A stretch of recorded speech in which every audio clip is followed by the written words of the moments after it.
Метапиус дахин ачааллаа. Аним эхлэхэд нэгэн залуу офис дээр ажиллаж байд. Залуу гэртээ метронд сууж хараад дараа нь жоохон тоглоом тоглоно. Гэвч яг гэрээсээ гараад зүрх нь маш их өвдөж, зүрхний шигдээсээр нас барчихдаг. Өөрийгөө эмнэлэг сэрлээ гэж бодно. Учир нь өөдөөс нь хоёр эмэгтэй хард зогсно. Тэгсэн чинь нэг нохоо нисээд л өрөөний голоор нисэж гарна. Бүр гайхаад тэгсэн үйлчлэгч толинд өөрийнх нь царайг харуулах үед шок. Учир нь залуу соосогтой хүүхэд болчихсон байх нь тэр. Гол нь залуу оюун санааны хэвийн байгаад байд. Үзэгдэл 3 жилийн дараах луу шилжин. Хүү нилээд урт устэй бас нилээд том болчихсон байдаг. Түүний нэрийг Арис Лоут гэдэг. Одоос би Арис гэж дутчих. Арис нь маш их ном уншиж ойлгосон зүйлээ тэмдэглэх дуртай бололтой. Арис хамгийн гол нь өмнөх амьдралаа санаж байгаа нь энэ ертөнцид илүү татагдах болсон юм. Тэр ядаж байхад энэ ертөнцийн энгийн нэг ертөнц биш, шидэд ертөнц болохоор бүрч их сонирхлыг нь Арисын хувьд энэ өмнө нь зөндөө адал явдалтай видео тоглоом тоглож байгаа мэт маш их сонирхлыг нь татаж байлаа. Арис маш их азтай учир тэр нилээд баян элийн хүү болж төрсөн гадаа талбай асар уудам. Ирээд өрн үйлчлүүлэгчтэй, өөрсдийн гисэн тоогоочтой гээд баян нь үнэхээр дэнтсэн айлд дахин төрчээ. Арис Лоус бас дайчны тулдахыг харах маш их дуртай байлаа. Тулаанч дундаа Мэрилийг зүгээр ингээд нэг юм 3 дахь нүчиг дэм чадвартай байдаг хгүй. Тэр чадвараараа шууд ирээдүгийг харсан чинь ном сумаар харуулах юм бол илүү дээр юм байна гэж хэлнэ. Залууч гүжрүүдл нь үгүй би ойрын тулаанд илүү сайн л гэж хэлнэ. Би угаасаа тэгээ бас ном сумаар өмнө харуулж байгаагүй жилд. Гэтэ Арисын үгнээс юу гэж гарах вэ? Тэр чинь энэ газрын эзнийхөө учир хүслийг нь биелүүлж байг харваж тушаалыг нь биелүүлтэл үнэхээр л сайн харуулж яг голд нь онно. Бүх хүмүүс ихний сум зүгээр Аз байдимаа гэж хэлнэ. Тэгээд Мэрил дахин байг онсноор үнэхээр л хүүгийн хэлсэн үнэн гэдэг нь тодорхой болно. Бүх цэргүүд бүр гайхаж орхино. Бүхэл цэргүүд Арис хэлсэн үгийг гайхаж биширнэ. Оройн Арис хоолнд орно. Гэвч аав болох Рейвертэй цуг Арис хоол иддэг. Тэр аавынхаа ууртай царайнаас үхтлээ айдаг учраас аав нь үргэлжил ууртай царайтай байдаг. Арисын нүдний өрмөц хүний чадварыг уншдаг, бас ирээдүйг хардаг тийм чадвартай ажилтай. Тэгээд аавынхаа чадварыг уншаад бүр гайхаж ямар лаг юм бэ гэж бодно. Аав нь ийм том газар нутгийг эзэмшдэг гэсэн шиг л нилээд олон нууцлах чадвартай байдаг. Арис аав нь 10 залуу нэг гараараа ял хүчтэй гэдгийг ч ер нь мэдээд авчдаг чадварыг ачаар. Ривер бол маш хөдөлмөрч хүн учраас ийм их хүч чадалтай бас мэдлэг боловсралтай болчихсон аж. Оройн Арис номынхаа санд орж дахин ном уншиж эхэлнэ. Тэгтээ тэр дундаа түүхийн ном. Номон дээр ямар ч хаан тус мөхтөг гэж бичсэн байдаг. Эмх замбраагүй байдал дайн дайжин өнсөглнөөс болж хүмүүс бие биенээ алж өлсгийн ишгэнд хүний махч иддэг гэж үнэн аимшигтай зүйлсийг бичсэн бай. Арис тэгтээ түүхэн дээр бичсэн зүйлсийг уншаад айсангүй. Нэг л өдөр өөрийнхөө хүчрхэг үдирдэгч болно гэж боддог. Маргааш нь харин нэгэн юудэнтэй цам зомсон хотын дундуур гарч энгийн хүмүүсээс чадвар сайтай үсийг хайж эхэлнэ. Нууцлаг нүднийхээ чадвараар хүмүүсийн хүчтэй хүчхүү сул дорой гэдэг бүгдийг л уншиж байлаа. Арис нэгэн ядуу хүүхдийг гэрээсээ хөөгдөж гарч байгааг харав.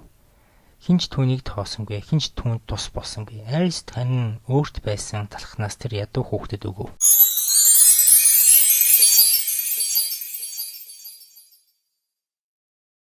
Бүхэл хүмүүс яах гэж тусалж байна гэж бодох зүрэ. Харин Арис нууцлаг нүднийхээ чадвараар хүүгийн ирээдүйг хартал ядуу хүүхдийн ирээдүй асар хүчтэй ухаалаг нэгэн болох нь тодорхой харагдана. Арис Лоут маш их гайхаж орхино.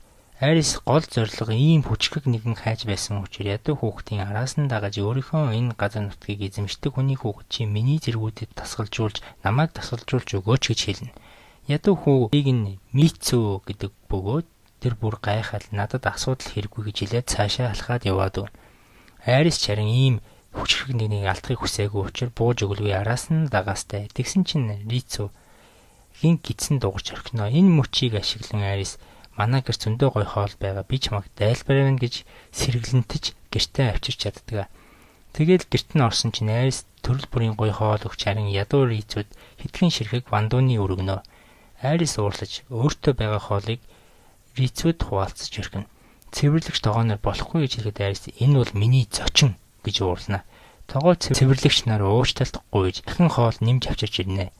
Рицүү харин уяраасан юм уу бүү мэд өөр тохиолдсон түүхээ ярина. Рицүүгийн гэр бүлийн гишүүд тулаанаас болж бүгд алагдсан Рицүү. Тэгээд ерөнхийдөө Рицүү тулаан хүссэн хүсээгүйгээр сурсан юм байлээ. За тэгээ байж байсан чинь манай Арисын нэг албат нь Рицүүг явах цаг нь босон гэж хэлдэг.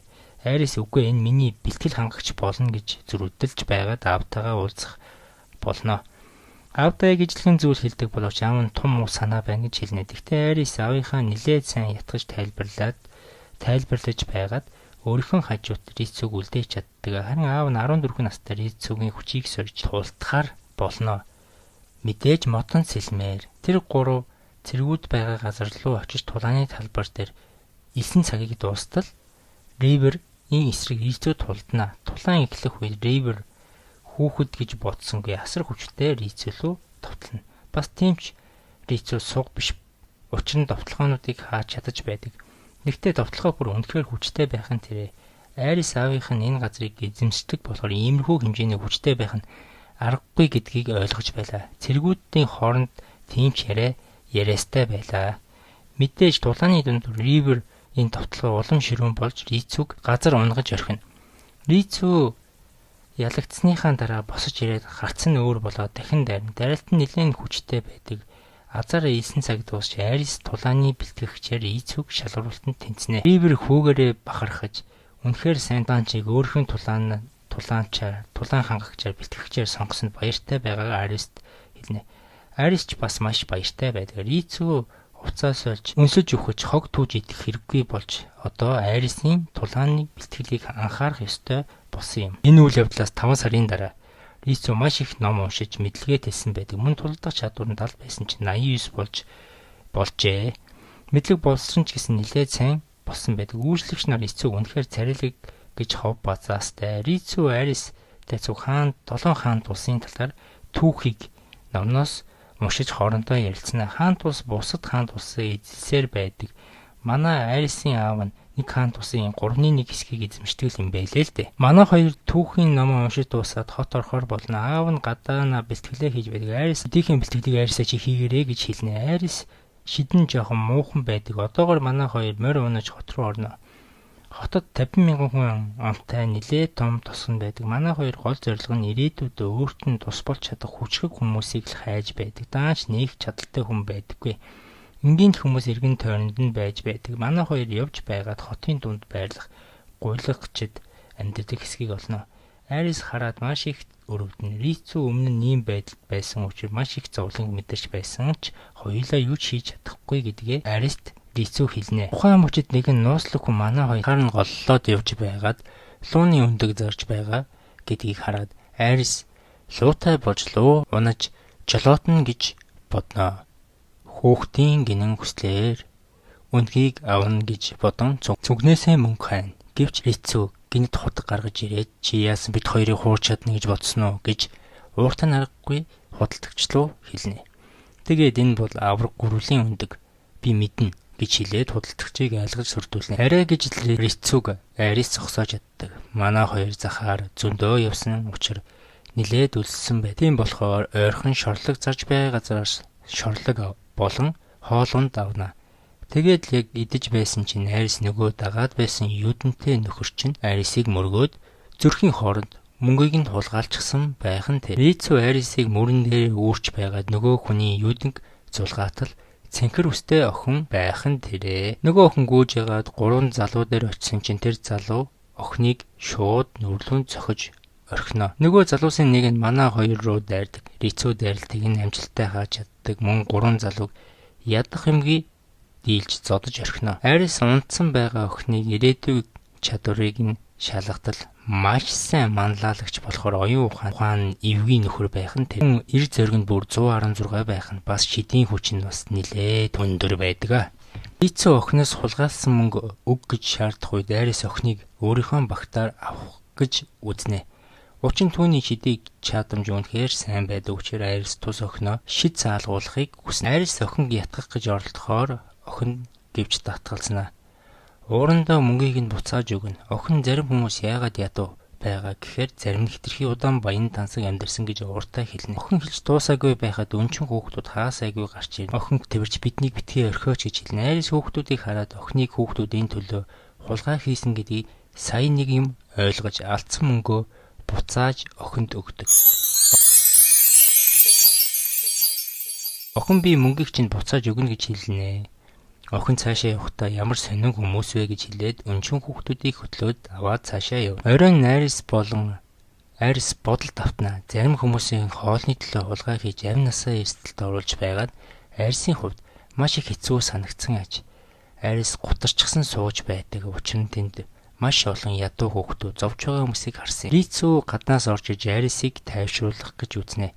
Тухайн мужид нөгөө дөрвөн өнчин хүүхэд гүйж ирээд эгчид минь тус болооч гэж гуйна. Тэнхэр үстэй охин Чарлот гэдэг бөгөөд охины өнгөрсөн амьдрал руу шилжинэ. Чарлот нь гудамжинд ухаан орсон бөгөөд түүний санаж байгаа сүүлчийн зүйл бол уйлж байсан тухайн мужид нэгэн сүүх тэрэгтэй баян ялын хүүхэд ээжтэйгээ явж байхыг хараад өөрийгөө ориг ганцаараа гэдгийг мэдэрсэн юм.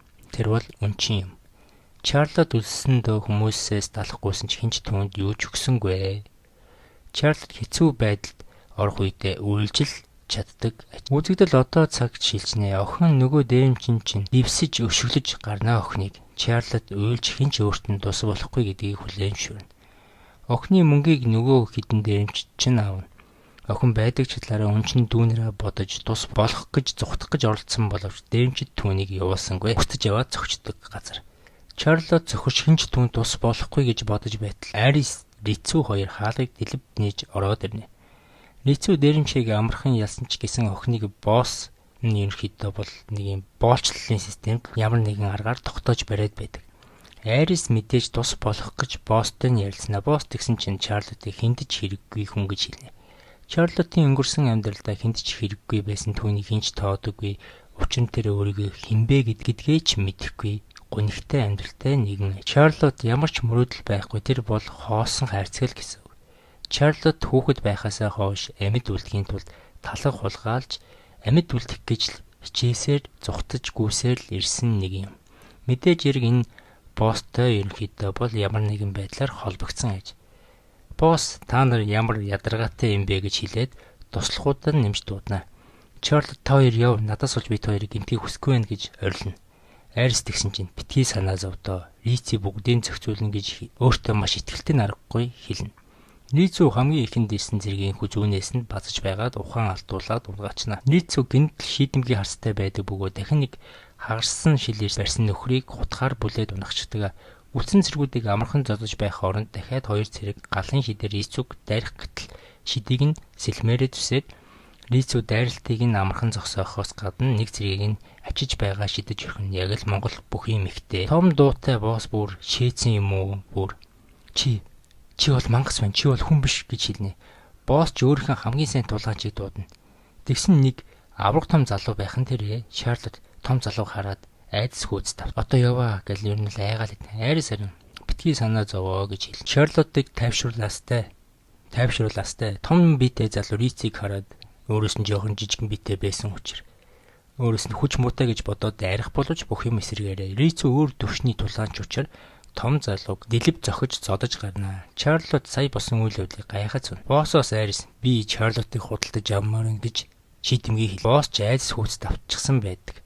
Рицүү мэдэж тэр байдлыг нь мэдэж байгаа учраас хүчээр саналыг нь тулгана. Зөвшөөрүүлж орхино. Чарлот Арис өөрийнхөө багтаа ингэж нэг юм авч чадсан юм. Харин би чамайг нэг газар авчмаар байна гэж нөгөө хоёрыг хэлнэ. Манай гурав чинь нэг газар руу дээшээ мацаж гарч ягаад Чарлот мэддэг хотыг харах тохиромжтой маш гоё цэг ирнэ. Хот үнэхээр гоё харагдаж байлаа. Шарлотоос Арис ягаад энд авч ирснийг нь асуу. Шарлот өгч чадах хамгийн тааламжтай зүйл нь энэ байсан учраас юм.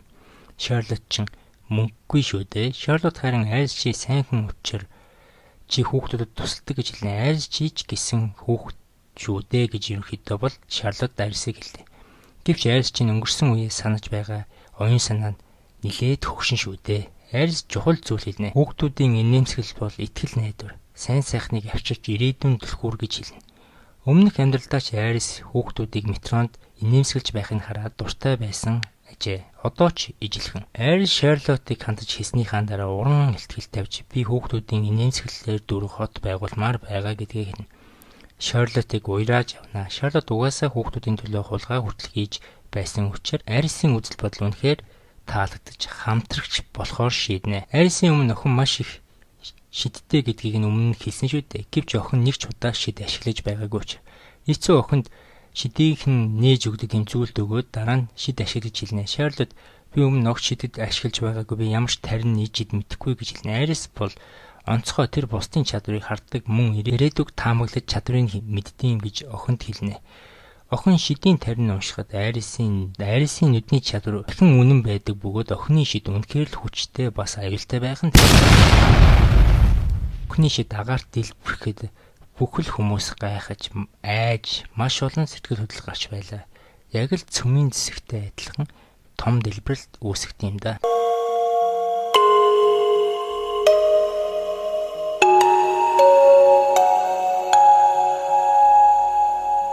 Манайхаар замда түр зогсноо мэдээж тэр гурав хол замд явж байгаа болохоор юм мэдээд дараа нь аавынхаа эзэмшил руугаа буцаж очино.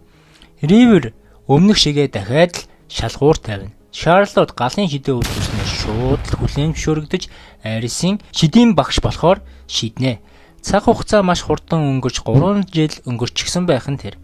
Хажуу хавиргаар нь хоттойгоо дайн зарлаж манай хэд тулаан хийхээр болж Шарлот шидийн хүч үнэхээр нэмэгдсэн харагдана. Шарлот тулааны гол үргийг биелүүлж асар хүчтэй дайралт хийдэг болжээ. Шарлот холын цайны тулаанч болсон юм.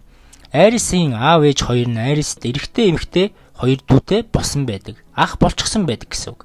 Айрис сурсан зангаараа дүү нарынхаа ирээдүг чадварыг хараад л мэдчихнэ. Айрис, Шарлот, Рицүү хамтаа нэг тишээ явна. Тэгтээ үнэн үлэн нэг морин дээр сууж яваад үнэн сонин. Баян элийн хүүхд юм бэ ч шүү дээ. Айрис нэг л хэцүү байгаад байд юм аа. Тэгтээ моринд бүр илүү хэцүү байгаа хаа. 3 хүнийг сунталж байгаа болохоор. За тодорхой. Амьтад тамлаад тухайн мөчөд нэг зэрлэг гахаа хоёр ах トゥ агнаж харавж унгана. Айрис ах トゥ хоёрын ирээдүг хараад л Айрис бас л өөрийнхөө багийн гишүүд болгоход ер нь дажгүй юм байна л гэж боддتي. Ах トゥ хоёр нилээд элэгсэг хүмүүс байдаг тул гэртээ манай гурыг өрнө. Анчин хоёр залуу аавтайгаа зүг элэгсэг манай гурыг хүлээж авна. Цай хоолоор дайлан тухай нэгэн жоохон хүүхэд талх нуусаар аваад цаашаа явна. Хүүгийн нэрийг Росел гэдэг мэдээж Айрис нүднийхэн чадварыг ашиглан Роселийг шалгатал оюун ухааны чадамж нь 109 байхаас гадна Росел 5 настай гэхэд нэлээд ухаалаг байдаг. Айрис бас өөрийнхөө багийн гишүүн болгох гэж санал тавина. Айрис Росел тавина. Гэвч Росел зөвшөөрөхгүй. Учир нь Роселийн ээж нь саяхан өгсөн учраас үхлээс үхтлээ айдаг байжээ. Тэгээд Росел тухайн өрөөг орхиод гараад гүчнэ. Аав нь хүүхдийнхаа муухай зан гаргасанд уушлахгүй тайлбар хийнэ. Роселийн ээж нь нас бараад 2 жил болж байгаа. Ээжигээ өгснөөс хойш үргэлж өрөөндөө зураг зурдаг болчихсон юм да гэж хэлнэ. Роселийн араас Айрис орно. Тэгээд Роселд яриа. Гэвч Росел айд сандраад л хойшоо ухрна. Айрис харин битгий би ч бас ном унших дуртай гэж хариулна. Росел хариуд нь энэ ном ердөө ганц л байдаг. Ээж надад өгсөн юм. Ээж намайг унтах бүрд надад бүх хэсгийг уншиж өгдөг байсан гэдгээ хэлнэ. Роселийг ажиглаж байгаад Айрис түүний номонд дуртай гэдгийг мэдсэн учраас манай гэрт маш их ном байгаа. Чи манад ирж хүссэн ном уншиж болно шүү гэж хэлнэ. Ер нь жоох хүүхдийг хуурах гэж л байгаа юм дуртай ямар. Росел үгүй гэж хэлнэ. Тэгтээ эцэстээ хүүхдийн сониуд зангаараа зөвшөөрж орхино. Мэдээж Роселд Айрис үнэн хэлсэн байх нь тэрэ. Үнэхээр л Айрисын гэрт асар том номын сантай ажээ. Айрис Роселийн номын санд үлдээчээд Айрис өөрөө бас ном уншиж байгаад унтж орхив. Айрис зүү зүүдэлдэг. Росел орхиод явчихлаа гэж. Тэгээд айд сандраад хамаг хурдаараа номыг очисон чинь Росел ном уншиж байгаад ном уншчихсан байх нь тэрэ. Айрис унтаж байгаа Роселийн чадварыг дахиад шалгатал 2 цагийн дотор нэлээд өөрчлөгдсөн байдаг. Росел гоц нэгэн гэдэг нь тодорхой.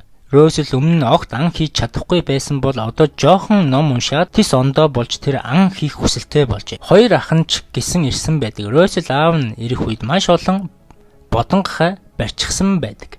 Росел харин энэ өрхийг барих загварыг бүтээсэн аж. Ах нараас хав илүү их бодонгохой барьчихсан байдаг. Учир нь хаанууд шар өнгөнд илүү нүдэн татагддаг аж.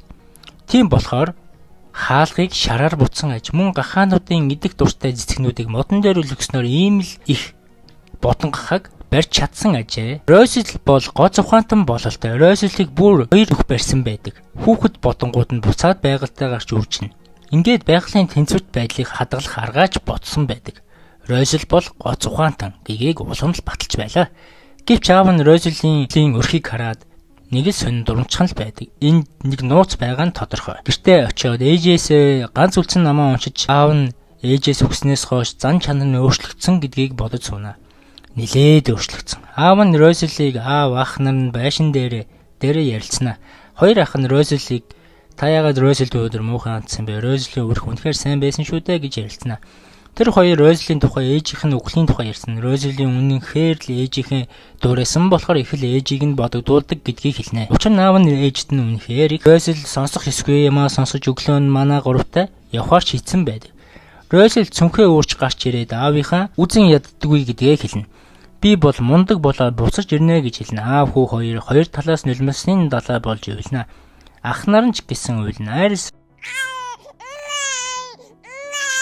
Арист Розелийн гэр бүлийн гишүүд дүүгийн хүүхдийн сайн харж хандна гэж амлалт өгнө. Үзэгдэл Ривер рүү шилжинэ. Риверийн бие нилээд муутсан байдаг. Аль хизээний нилээд олон жил өнгөрчээ. Арис аль хизээний 9 настай болчихсон байд. Автагаа ярьсан. Тэгсэн чинь Арис бодоогүй мэдээ ирнэ. Хажуу хаврагт нь байдаг хотын гүнжтэй гэрлэхээс өөр аргагүй босон гэдгээ Ривер хүүтэй хэлнэ. Учир нь түнжин нилээд муу байгаа учраас хоёр талын хүү охин хоёр гэрлүүлж байж тэр хоёр хот амар тайван болох учиртай юмсанжээ. Арис мэдээг мэдсэн хойно найз нартай очиж би гэрлэх болчихлоо гэдгээ хэлээд бас энэ огт тоглоом биш. Үнэн юм. Нэх удалгүй гэрлэх охин нь сүүх тэрэгтэйгээ манай хэдтэр ирнэ. Охин бууж ирээд өөрийгөө танилцуулна. Түүний нэрийг Лиса гэдэг. Сурсан зангаараа Арис чадварыг хартал олон улсын дипломат чадвар нь 100 өөртөө итгэх итгэл нь 80 гээд нэлээд өндөр байдаг. Арис чадварыг хараад өөрийгөө зовно гэдгээ шууд таамаглана. Өөртөө итгэх итгэл нь ийм өндөр байна гэдэг нь монголоор бол хувиа маш сайн хичээнэ гэсэн үг.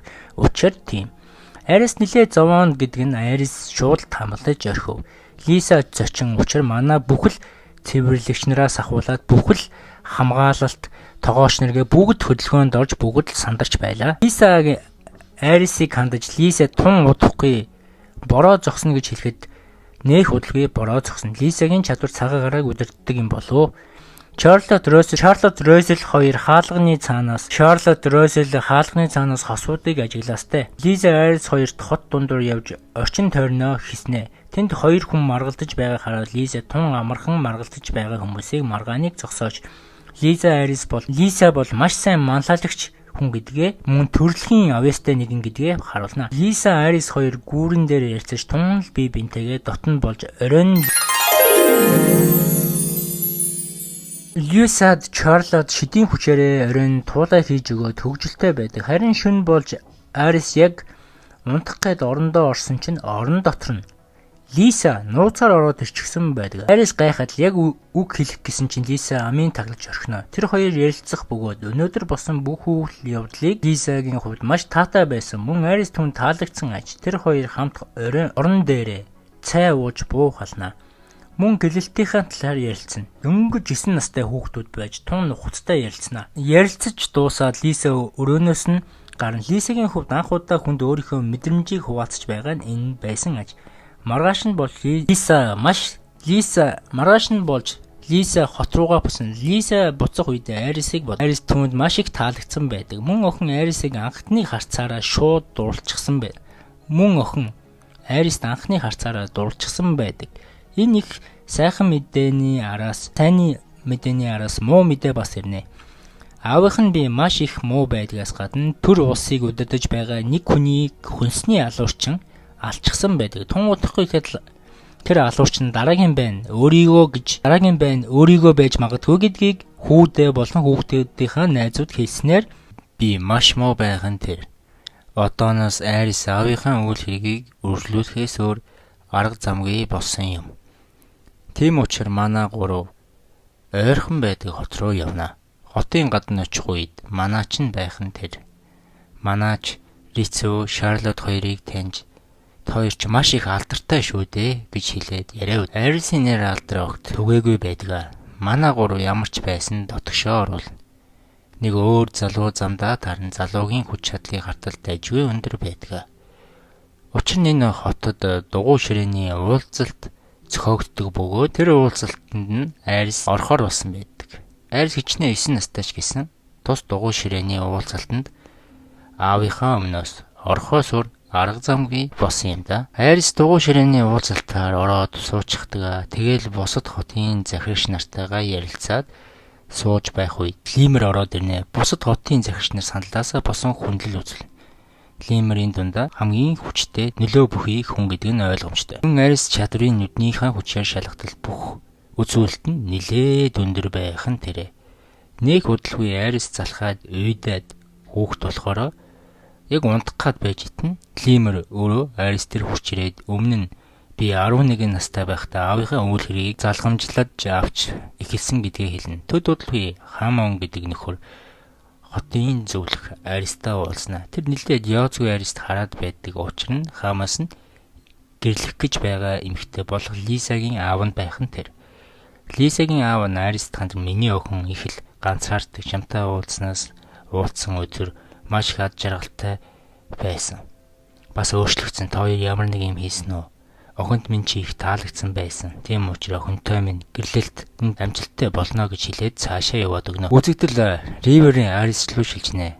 Айрис аавдаа басан бүх үйл явдлыг ярьж өгөн тухайн мөчид аав нь Айрист бахархаж амжилттай уулзсан нь баяр хүргэнэ. Өрөөндөө очиж ирээдүйн эхнэр болох Лисад захиа бичнэ. Захиа дээр аавтай таарсан мөн аав нь их хэлэхсэг хүн гэдгийг хэлнэ. Удахгүй явуулсан гэдгээ хэлээч чавна муу байцхан лөө. Айрис илүү анхааралтай байж бэлтгэлтэй орно. Рицүү бэлтгэлээ Айристаа хийж байхад Айрисыг доошоо унгаж орхино. Айрис харин намайг илүү шахаж хичээх хэрэгтэй. Би илүү хүчрхэг болбоор байна гэдгээ хэлнэ. Айрис өмнөх тулаанд ороход өөрийгөө сул дорой байсан гэдгээ мэднэ. Тухайн мөчид Росил сандарчихсан гүйжээр нь учир нь манай газар нутгаар руу Ситис ус дайрч ихсэн гэдэг нь аимшигт мэдээг бариад ирнэ. Айрис аав нь тус танд оролцож чадахгүй гэдгийг таамаглаж байгаа учраас Айрисын нуруунд дээр бүх ачаа буусан юм. Айрис өмнө нь тулааныг манлайлж байгаагүй ч хичнээн айд сандарч байсан ч гэсэн Айрис яг цэргүүдээ бэлдээд байж байтал нь аав нь гарч ирж Ривер нэгэн шоронгийн хоригдлыг авч ирэхийг цэргүүдтэй тушаа. Бус шоронгийн хоригдл нь маш олон хүүхдүүдийг алж байсан харгас нэгэн ажээ. Айрисын урд хоригдлыг сөгдүүлж байгаад толгойг нь дастаж орхив.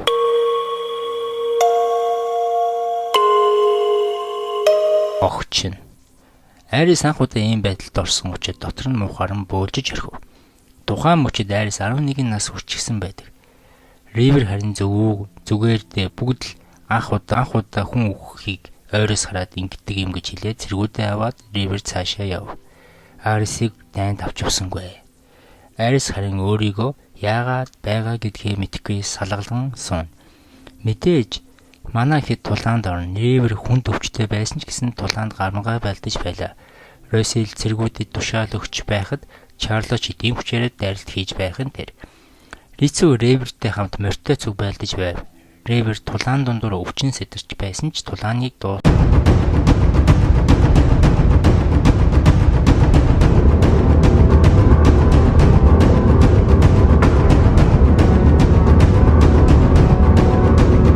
нь байлдаж 4 хоногийн дараа манай хэд буцаад ирэх үед Айрис яг 12 нас хүрч байсан юм. Риверийн бие маш муу байлаа. Тулаан дуусгасан чинь Ривер өвчнөөсөө болж үхэхийн наагур гэртээ иржээ. Айрис өмнөхөөсөө илүү шийдэмгий болж тулааны бэлтгэлээ илүү хэмээр байгаа гэдгээ өөрийн найз нар болон бэлтгэгч нартаа хэлв. Тухайн мөчид хаалга дугуйч гаднаас Лиса орж ирэх нь тэр. Лиса Айрисыг захиагаа харилцдаг учраас Айрисын захиа бичсэн байдал нь нэг л өөр болчихсон гонигтай юм шиг. Тийм болохоор Айрис хэцүү байдалд байгаа гэдгийг бодоод ирсэн байдаг. Айристаа уулзах гэж бэлтгэлийн талбай дээр очих үед Айрис бэлтгэлээ шаргуу хийж байгааг хараад саадуулахын тулд Лиса холоос харчгаад өнөөдөр ярилцах цаг биш гэж хэлээд буцнаа. Айрис бэлтгэлээ хийж байгаа байдалд нь орхино. Тухайн мөчид манай хэд дээр нэгэн үйлчлэгч Ривер ухаан орсон гэдгийг хэлнэ. Ривер Чарлот Росилоор Рицүүтэй ярьцмаар байна гэдгээ хэлнэ. Манай гурав орж ирээд Ривертэй ярилцсана. Ривер өөрийнхөө тун удахгүй нас барна гэдгээ таамаглаж байлаа. Үүрэг даалгавар шиг зүйл өгнө. Миний хүүг хамгаалж сайн удирдагч болгоно гэж болгож өгөөч гэж Чарлот Росилоор Рицүү гуравд хэлнэ. Мэдээж зөвшөөрнө. Учир нь Чарлот Росилын хэцүү нөхцлөөс нь авчирсан билээ. Риверт амлалт өгөөд нөгөө гуравчин гарч явна. Дараа нь өрөөнд Лиса орж ирнэ. Ривер хүүтэн гэрлэх охин түүнд хайртай өгөөж асуухад Риверт хандаж Лиса Айрис учирсан цагаасаа шууд урсан гэдгийг хэлнэ. Аав нь энэ үгс сэтгэл нь амарсан харагдана. Лиса өрөөнөөсөө гарахад Рицүү нилээд хямарсан харагдана. Учир нь Рицүү Ривертэй тулдахыг зааж өгч илүү хүчрэг болоход нь зааж өгсөн байдаг. Тэгээд Рицүү нулимс тусаана.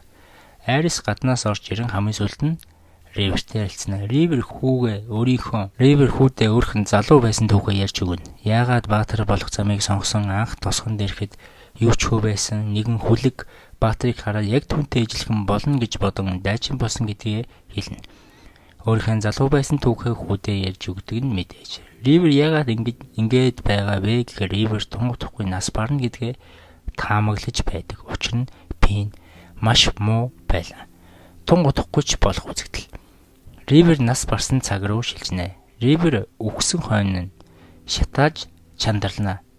Яг тухайн мөчид Риверийн зэргүүд болон ард иргэд Арист үн зүтгэн гэдгээ орилно. Шарлот Риверийн өмнө тулааны талбарт байхад малгайг нь унгацсан байхад өмсүүлж өгөөд арын тааж байгаа гэдэг үгсийг санан уйг гашууд автна. Розила ном уншихад нь дон хөдөлж номын санд ном уншаад ядарч бас ядаж даарцсан байх. Тийм сэрүүхэн байсан болохоор даарж байхад нь Ривер орж ирээд түнд дулаан давуу өгсөн байдаг. Тэр мөчийг бодож уйг гашууд автна. Эндээс харуул Ривер үнэхээр сайн удирдагч байсан. Мөн өөрийгөө албан хаагч нарт санаа тавьдаг байлаа. Энэ мөчид Риверийн сүнс амар амгалан руу шилжин харин Арисын тулааны түүх ихсэн юм да. Бүх ард иргэд Риверийн хүндлэл үзүүлснээр дэлхийд байхгүй боллоо. Ривер дэлхийд байхгүй дэшээ дэвшсэн юм. Үзэгдэл нэгэн нууцлаг эмэгтэй лөө шилжин. Нэх удахгүй Арис үзэгдэл буцаа шилжин. Аль хэзээний Арис аавынхаа бошин дээр ирж хүндлэл үзүүлнэ. Арисын аавын бошин дээр би хамгийн сайнараа улсаа удирдна гэж аавынхаа сүнсэд амлалт өгөөд дугуй ширээний уулзалтанд очино. Газар нутгийн маргаан эцэслэх тулааны талаар ярилцаж байдаг. Энэ шидийн усаж гэсэн газар нутаг эд баялагын төлөө сайн болон муу хүмүүс хоорондоо байлдаж байх нь мэдээ. Арис дугуй ширээний хамтрагч нартай өөрийнхөө өмнө төлөвлөсөн төлөвлөгөөг хэлээд хот руу буцна. Шарлот өөрөө өмнө нь өнчин байсан учраас Шарлот их өнчин хүмүүс санаа тавина. Шарлот нөгөө дөрвөн өнчин хүүхдэд том болчихсон мөрөөдлөө яриад л нөгөө дөрв чинь нэмч болон тулаанч болно гэж өөр гисэн мөрөөдөлтэй болчихсон байдаг. Арисын ачаарын хүүхдүүд амьдрал өөрчлөгдсөн юм. Тухайн мөчид Лиса ирчихсэн байдаг. Лиса Арисын асамжийн газар буюу хүүхдүүдийн эрэх чөлөөтэй байгаа байдлыг харна. Арис хэсэндээ хүрдэг эр хүн учраас Шарлотыг анх авч явахдаа хүүхдүүдийн инээмсэглэлт дуртай гэдэг нь үнэн учир чадах чинээгээрээ хүүхдүүдийг амар тайван байлгах газрыг бүтээж хэсэг чулан хүүхдүүдийн зүрх сэтгэлийг амар тайван байлгаж чадсан. Юуса ямар лаг юм бэ гэд бахархаж байхад шалбайг болсон хүүхэд Лисагийн хувцсыг муухай болгож орхино. Арис сандраад хин даашинз би авч өгнө гэж сандарч гарна. Манай хэд ч дотгошоо орж буу хална. Дараа нь Арис орой болчихсон учраас Лисаг нэг орон дээр унтна гэж Арисыг шавдуулж орхино. Гэсэн ч Шарлот би та хоёртай хамт унтна гэд хэлээд нэмээд Розилийг аваад хондог. Тэр дөрөв гаднаас Рицүү хардаг болж Рицүү байдлыг ажиглаад цаашаа буцаад яваад өгнө. Манай хэд өглөөнч болж манай хэд асрамжийн газраас гарна. Манай хэд өчтөр ёсны бүү мэд. Бар руу орж Шадов гэх аюулт бүлэглэлийн толгойлогчийг хань. Арис өөрийнхөө нүдний чадвараа ашиглан ахлагчийг нь хайхад тэнд байгаа гэмт хэрэгтнүүдээс ч илүү хүлээн авахчийнхаас айна. Арис 0 орон учир нь хүлээн авахчийн чадвар маш өндөр байдаг. 22 настай эрэгтэй тэгээд бүх чадвар нь нэлээд өндөр түвшинх байдаг. Арис шижиг авсан гэдгийг залуу мэдчихсэн байдаг бөгөөд утга бариад Арисын араас тулгана. Мөн энэ 22 настай залуу нь Шадов бүлгийн ахлагч байж таардаг. Тухайн мөчид Рицүү Арисын амийг нь авар. Залуугийн нэрийг Фэм гэдэг бөгөөд тэр харагдах байдлаасаа нэлээд эмгтээлэг харагддаг. Лиса хүнтэй ярилцах чадвар тун өндөр учраас Фэмтэй ярилцаж тэднэр уулзраа олчихдог. Фэм яг харагдах байдал нь эмэгтэй хүнтэй ижилхэн мөн хоол хийх гэдэл олон чадвар нь хөгжсөн нэлээд эмэгтэйлэг тэгтээ зөвүүн нөхөр байдаг. Мэдээж Арис энэ чадварлаг тулаанчийг багтаа авах гэж зорилгоо болгочихно. Фэм яг багтаа орсон гэхээсээ илүү зүгээр хамсаатан болчихсон. Дээллээ хуваалцдаг. Ер нь бол тагнуул шиг л мэдээлэл өгд юм да. Фэм Арист тунч хэрэгтэй мэдээлэл хуваасдаг Арис мэдээлэлтэй танилцаад маш их баяртай чухал мэдээлэл байсан учраас Фэм талархал илэрхийлнэ. Фэм өгсөн мэдээллийг Лимерт ерөнхийдөө бол Арис аваачиж өгснөөр маш хэрэгтэй мэдээллийг өгсөнд Арисыг Лимер хүлээн зөвшөөрч чадварлаг аавшгэ гэж дүгэн. Цаасан дээр байгаа хүмүүсийн гарын үсгийг алдаатай гэдгийг нь Лимерийн туслах нь олж мэдээд манай хятад хэлж өгдөг. Лимер манай хятад хандан шидэд чулууг олборлдог байсан гэдгийг хэлнэ. Мөн тэр шидэд чулуу нь асар хүчтэй шидийг нэмждэг чулуу гэж Лимер тун нухастай хэлнэ. Лимерийн хүсэлтээр зэрэгэлдээ орших хотын эзэнтэй очиж хилцээр хийх болно. Мэдээж Арис юм.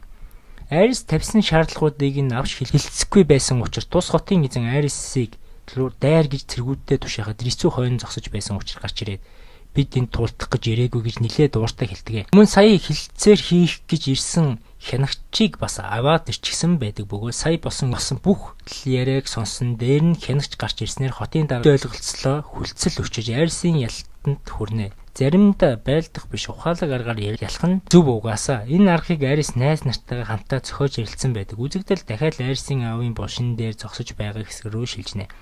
Арис аавынхаа бушин дээр хандаж шидэж чулуу байх гэж байгаа гэдгээ хэлнэ. Тухайн мөчид найз нар нараас нь ирж тэр гурав цаашаа яв. Манай гурав уулын орой дээр жоох эморол хотын дээрээс нь харж байдаг. Арис өөрийгөө яаж хамгийн ухаалаг хүчрхэг удирдагч болох вэ гэж найз нараас асууна. Тухайн мөчид Рицүү би үргэлж дэрэгдчихэн байна гэж хариу хэлдэг. Тухайн мөчид нэгэн үйлчлүүлэгч гүйж ирээд Арис хотод Лимер удирдагч ирсэн байх нь тэр гэж хэлнэ.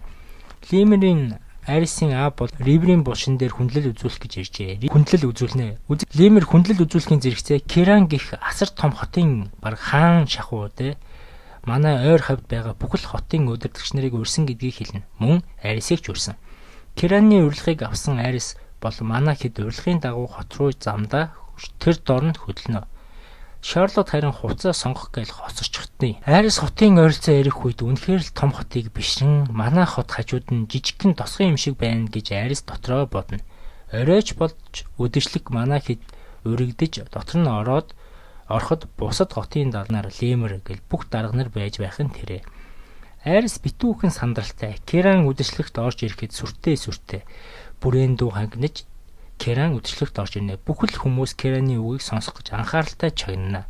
Арис мэдээж сурсан зангаараа нүднийхээ чадварыг ашиглан Керан бусдын манлайлах чадвар нь нэлээд өндөр. Бусад бас үзүүл тулдааны чадвар нь бүгдээрээ нэлээд өндөр түвшинд байдаг. Кераныг Арис бишрээд байж байтал Керан ирсэн бүх зочдыг мэдээд дараа та бүхэн манай аавыг нас барсан гэдгийг мэдэж байгаа. Тийм учраас бусад газар нутгийн хаадууд манай газарт санархаж байгаа гэдгийг хэлж бусад удирдагч нарыг анхааралтай байхыг сануулдаг. Керан лорд дүүн дайн өдөөж магадгүй гэдгийг уулзалтанд ирсэн хүмүүст мэдээлнэ. Бүх хүмүүсээс илүү Арисын анхааралд нь орж олонний өмнө дуудаж гаргаж ирэв. Мөн энэ дайнд өдөөж магадгүй гэсэн мэдээллийг Арис Фэмийн тусламжтай олсон гэдгийг хэлж бахархаж байгаа гэдгээ бусад хүмүүст хэлнэ. Нас болтоо. Нас нэг чухал биш байдаг гэдгийг дахин батллаа. За тэгээд энэ талаараач бусад хүмүүст хэлснэ. Мөн одоо бүгдээрээ үдэшлэхээ эхлүүлцгээе гэж хэлнэ. Арис бүх хүмүүс алга башиж баяр хүрнэ. Ингээд үдэшлэг эхэлсэн юм.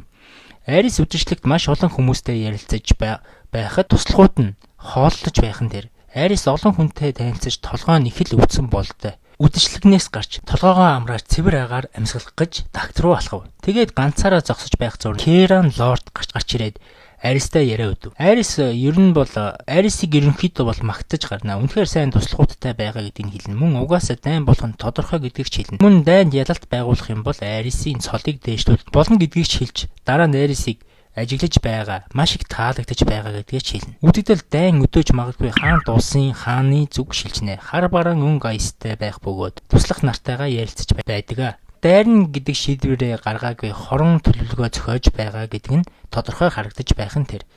Үзэгдэл буцаад Арис руу шилжнэ. Арис хоттой буцаад ирчихсэн Шарлоттой мэдсэн мэдээлэлээ хуваалцаад зогсож байх нь тэрэ. Дараа нь Фэм болох холбоотонтойгоо очиж уулзна. Дайн өдүүлж магадгүй хаан тусын хааны мэдээллийг олж авах санаатай хэсэг асуулт тавина. Мөн Фэм хайж өгөөч гэж ер нь Фэмд санал тавьдаг. Ер нь хэдэн алтан зоос өгөхөөр бас төлөвлөдөө. Тэгээд Фэмтэй ярилцаад гарч явж байхдаа нэгэн юудэнтэй хүнтэй зурн Рицүү саяны хүнийг энгийн хүн биш байна гэж хэлнэ. Тэгсэн тэр хүн нэг Фэмийн бар руу орчихно. Үгүй Фэм манай хаалттай гэж хариу хэлнэ. Харин тэр эмэгтэй би үйлчлэгээ авах гэж биш ажилд ормоор байгаа гэдгээ эмэгтэй хэлнэ. Фэмч байгаа байдлыг нь хараад шууд зөвшөөрч ажилд авна. Тус эмэгтэй шууд ажилдаа орох бөгөөд түүний нэрийг Мэрил гэдэг. Тэрээр Фэмтэй хэсэг ярилцдаг бөгөөд нилээд ярилцсны эцэст ер нь бааранд биш өөр ажил хийх ёстой нэгэн байна гэж дүгнэнэ. Манай хэдлүү аваачиж танилцуулна. Манай хич Мэрилийг шууд танилцсан. Тэгэхдээ Мэрилийн сал тал нь маш их арх уух. Тэгэхдээ айрс тэр нь чухал биш ээ. Чадвар сайтай байх нь чухал байдаг учраас айрс сурсан зангаараа нүднийхээ чадварыг ашиглан айрсын чадваруудыг хараад гайхширч орхино. Учир нь оюун ухааны чадамж нь Розилийнхаас ч өндөр манлайлах чадвар гээд бүх чадвар нь маш өндөр байх нь тэрэ. Мэрилийн бүр өөртөө итгэлтэй байдал нь хүртэл 100% байдаг. Дизийнх зүгээр 80% байсан гэхээр бүр л нэлээд өндөр аж. Мэдээж айрс шууд өөрхөн багтаа авахар шийднэ.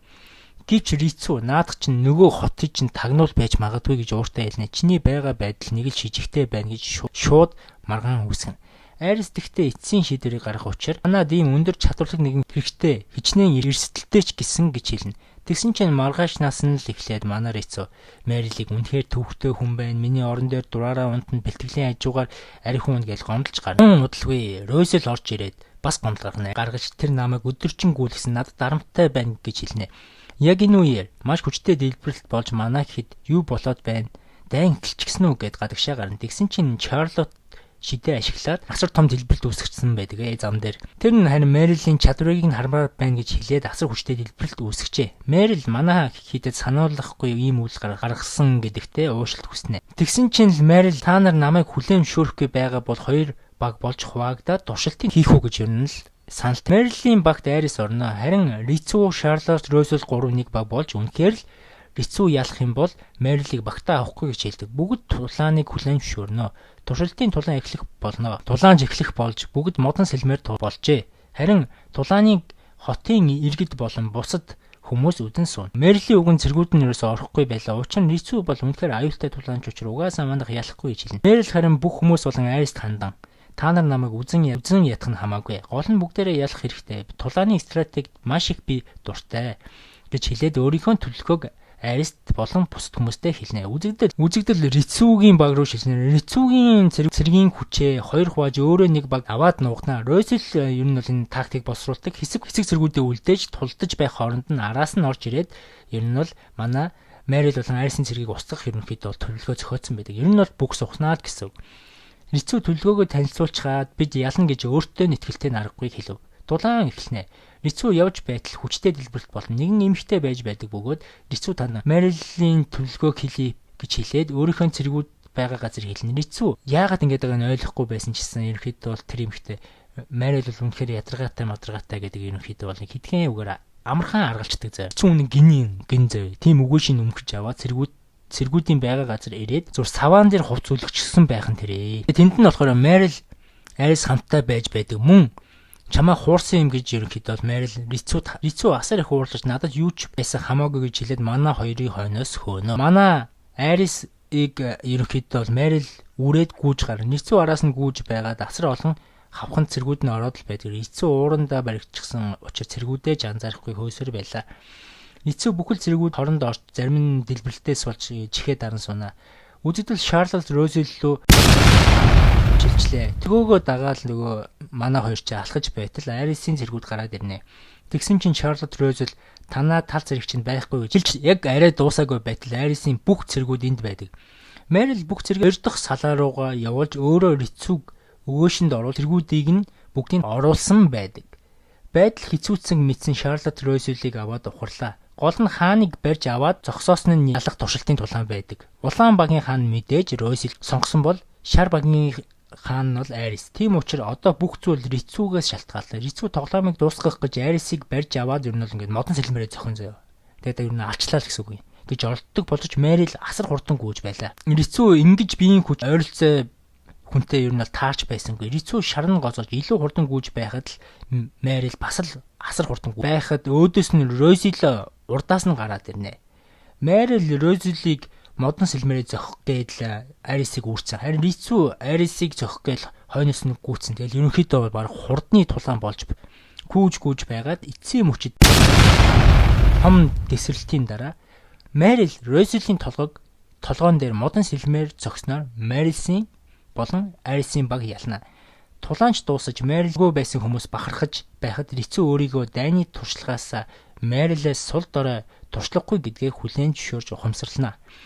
Рицүү Мэрилд очиж муухай ханцанд минь уучлаарай гэж хүлээн зөвшөөрч байгаа гэдгээ хэлнэ. Мэрил бүх зүйлийг ойлгож тэнд нэг баг болно. Мэрил бол маш сайн төлөвлөгөө гаргагч юм. Мэрил харин Арист хандан чиний нүднээс гэрэл цацаж байна. Чи хаан болчих болох юм гэдгийг урмын үгсийг хэлнэ. Арис аавынхаа хэлсэн үгийг тухайн мөчид бодно.